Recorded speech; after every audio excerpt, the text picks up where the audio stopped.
মাংস দেওয়া হচ্ছে।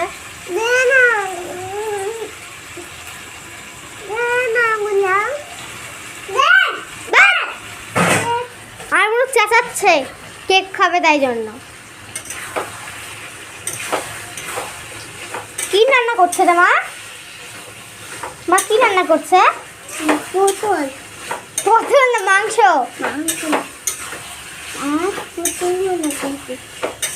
মাংস না।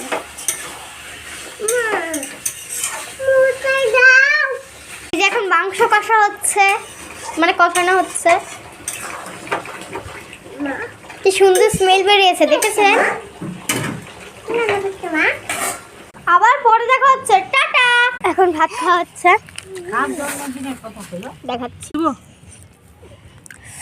আমার ভাত, মাংসটা হেভি হয়েছে, খুব সুন্দর।